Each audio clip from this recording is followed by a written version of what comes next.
Hi, Mark Savage here, and today we're going to be talking about standard or sports exhausts. Now, I've got quite a few videos on my channel of sports exhausts. The GS BMW I changed that exhaust. Now, you do get some problems with some bikes. The GS, when I fitted the exhaust on there, it was low rev ratio that it sort of wanted to die on you before you pulled away.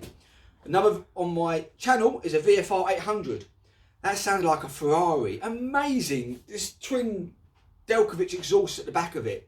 It sounded amazing, but flat out 90 miles an hour. It killed it. No back pressure, whatever the problem was, it was rubbish, but it sounded a nuts. And also my VFR 1200. That exhaust was nice. However, it was too high up and I couldn't get the panniers on. Now when it comes to sports bikes like this little baby here, Jexas and all that sort of Kawasaki ZZRs, 636s, etc. They are the nuts, and when you put a nice race end can on there, it's even better. But what's wrong with standard exhausts? Now, you can put your comments below and see what you think, standard or non-standard. And again, on my channel, there's quite a few videos you can watch of me changing exhausts. There's even a Kawasaki Versys. Jury's out there.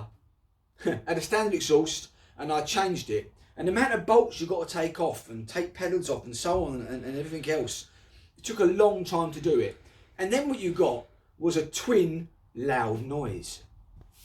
With 2T little mopeds, you change them to sports exhaust and you gain power, annoying sounds, but you do gain power. You got a 4T little moped and you just gain sound and actually lose miles per hour. Same as the 125s, you know, you get them sports bikes, you've got R1s or YZF 125s. Lovely looking bikes, but I know when you fit a sports bike and don't do anything else, you've just got that annoying to everybody else, bah noise down the road, but you know he's lost 5 miles an hour. But it does sound good, each individual, and that's what the twin sounded like. Now on this little baby here, we have a rocket launcher. Standard exhaust, but I find with these CBRs, got a big old chunk exhaust to them, and this does sound actually quite nice, but I want to make it sound better. And this bike looks the nuts, you know. I had a guy here the other day want to buy it off me. I gave him the price I wanted, and to be honest with you, I actually put him off. I'm thinking I've only done 3 miles on this bike, and I really want to ride it. It's terrible, I know. It's July I got this, and I've done 3 miles on it. So what I want to do is get a nice exhaust. So we're going to quickly listen to what this sounds like with a standard exhaust. Remember, it hasn't been run much. It will start on choke, so it sounds quite throaty in here. And then we're going to fit something else on it. But listen to this now. So let's start the bike up.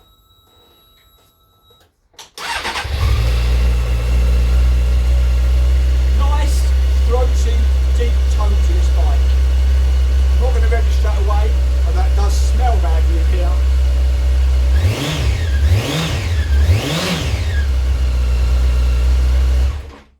Just makes you smile, doesn't it? Just makes you smile. So we've just heard that on choke. It does get a little bit quieter, and when you get up the rev range on these bikes, it does sound nice. But I just like a sports exhaust, not necessarily for the look of it, although carbon and you get lots of different tri ends and stuff like that. And again, I do like the baffle out, you know. And with a bike like this, no baffle, nice exhaust, I've always said it and I'll stick by it. Be seen, be heard. Lights on, up a little bit, white light, whatever you want to do to it, LED lights today, and then a nice noisy exhaust. No one should pull out in front of me and splat me saying I didn't hear him, you know. I now, as you know, I've moved and I haven't got the editing, so you get little muck-ups there. But I live now on a corner of a road, and I hear the bikes go, the little sports boys, rather than my big V8 5-litre truck I've got. And they race up and down the road, and I think, yeah, silly speeding, but I can never moan about the sound. South End boy, I suppose. I like a nice sounding car, bike, but maybe not on a 1 litre or 1.6 VXR or whatever they're going to be. Right, today I'm going to fit nice Remus Evolution. Baffle can come out, and it's got the link pipe, which is great, and springs. Looks nice. It will fit very nicely here. This is actually made for this bike. It's not a generic one with a strap on there. Okay, I've rewrote that strap. Okay, let's move that on. This is an adult video, but let's not get that involved. But chance of luck. I didn't buy this brand new. I'm always looking out for deals. Brand new exhaust, £180 upwards. For what? A 15-year-old bike? You know, I didn't want to do that. The seller, and always chance your arm, the seller had collection only Rugby, miles away from me, 100 and odd miles away. And I just messaged him, look, if I pay extra, would you deliver it? You know, as in, deliver, you know, post it. And he said, yes, mate. I said, how much do you want? Come to a price, £65. This would have been 200 odd pound carbon, Remus Revolution, would have been 200 quid, give or take pennies. £65 delivered. And it's immaculate. Yeah, all right, a few little marks, but there's a few little marks on this bike. Well worth doing. So that's my top tip. I always like giving you a top tip. Just because it says won't post, ask. That's all you can do. And 3 days later, here it is. So now I'm going to fit this exhaust. So the gloves are going to go on. It's only a socket and a quick small spanner. And down here, it's going to be a wiggle, wiggle, wiggle off. So much easier than the Kawasaki Versys and a couple of bikes I've had as well, where, you know, I've got to take this off of here and the foot pegs and half the loads of work. This is nice and easy. Got to love it, really. We're going to have a quick look now at what this looks like, but at the end of the day, say, it's piss easy, so let's have a look. This really is just a beautiful bike, but, you know, does it ruin it? Does it look nice? I can't say it looks horrible. You know, it looks pretty standard there from underneath, you know, it's not bad. But let's have a look at what this Remus one looks like on here, and then we're going to get to listen to it with and without the baffle. Right, gloves are on. Simple. 10mm and 12mm bolt. Take one bolt out here and then two 12mm bolts down there. And I was going to take it off. Then I thought, wait a minute. The link pipe. Okay. The really clever will spot something in a minute. 2006 EFI engine. 2006 EFI. What would that mean? That would mean a Lambda sensor.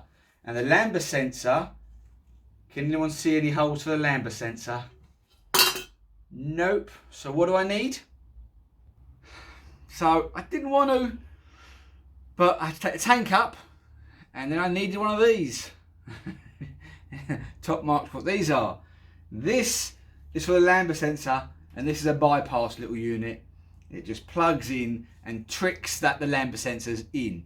Now sometimes these do throw up an FI light on your actual dash. So it's a question of whether it will or not. So I'm going to plug this in, change the exhaust over. I'm going to leave it threaded through, because if the Lambda sensor cable, then you've got to try and get it all back through, and it's quite difficult to do. Bloody annoying I didn't spot that, and bloody annoying that when I bought the exhaust, it was actually sold for 2006 EFI engine, which they were EFI, not a carb engine. So that's why the gloves are on. It wasn't going to be as simple. I had to take it all up. So I'm going to drop the sensor out of the actual exhaust. Oh, it's quite easy to get out, lucky enough, I say that. And then I'm going to leave it dangling. I'm not going to actually pull it all out, just in case it throws up the FI light and then it all run all like a bag of poo. And I can't do it. My other option is to get a different link pipe or try and drill it through, which doesn't work. Lots of other little bits and bobs. Anyway, let me get on with this, and then next, hopefully you're going to see it on. So, it is on. And I must say, I think it looks $1 million now. With the livery that's on this bike, it looks lovely. So now you're going to want to hear it. But before I do that, let me tell you a cheat. The Lambda sensor, which I took out. As I said, they always come out nicely. My little cheat is I left the cable here. So I've still got the Lambda sensor. I cut the finger off the glove and pushed it over the Lambda sensor. Then I've duct taped it, and I taped it to the inside of this panel. So it's not dangling, it's safe, it's waterproof, it's in there. I left the cable up here. And the reason being is if I do get an FI light, or I want to change it back, I haven't got to try and thread it all back through, because that is a real pain. So that's my little cheat, whether it's well, whatever else would do, I don't know. But when you look at here and you try and work out how to thread it all back through, if it had been a simple one that just ran the cable up, I probably have took it out and keep it safe. However, I still think it's a lot safer than it would have been. Now, the exhaust itself went on reasonably well. The clips went on here. There was an adjustment here, and I put one of them in there. Now, this exhaust baffle does come out, but for some reason they put rivets through it. I'm not going to bother taking it out at present minute, because all you've got to do is drill it out and then you can get a bolt and screw back in there. I would do that. But all in, it wasn't a bad job. I didn't want to take the tank up. It's one of those jobs, you know, you don't want to take it back up because it took so much time and you don't want to pull anything out. But I had the old bypass little unit there. I forget what you call them now, but I'm going to call it a bypass for the FI. I need to start it and see what it sounds like. So are you ready? Let's turn her on. FI lights flashing. And it's gone out. Now, let's just listen. Let's pull it up. I don't want to rev it up too fast here. Sounds nicer.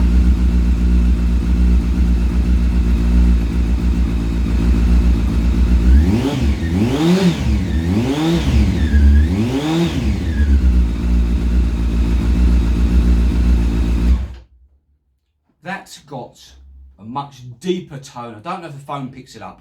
A much deeper tone. And I reckon that was only 5,000 revs. When you get up to the high rev range of these little bikes, that'll sound the nuts. Now, one nice little thing, which was a bit of a byproduct from it, was that the original exhaust was just touching here, and I had to put an extra heat shield in. Well, now it's about 2 fingers away from it, which is great. Nice and secure on. This, as I said, had a little bracket that I could adjust, so now it's all secure on there as well. I think it looks better, I think it sounds better, and I'm a lot happier with this bike. But as I said, you know me, I don't keep everything. If someone wanted a bike, they could have the Vision exhaust, they could then just literally plug the lambda sensor back in and just reconnect it there. So, all in, what's your thoughts? As I said in the beginning, now you've seen the little process here. Standard or sports? Do check out my channel for exhausts. I've done a ZZR 1400, Triumph GT. I did look at a couple of little bikes as well, doing them. Well, I pretty much do nearly every bike I can get. I like being seen and heard. So you've got the Versys, the Z1000 SX Toco exhaust. I know they weren't original Toco exhausts, but that sounded the absolute nuts. And video on my channel as well. Right, thank you so much. Please like, share and subscribe. I need to get some bikes in, but they're still silly prices. Car one's coming up next, but here I had to do it because I just wanted to see what it sounded like and what it looked like, and I'm really happy. Take care of yourselves on the road and yourselves. Bye bye.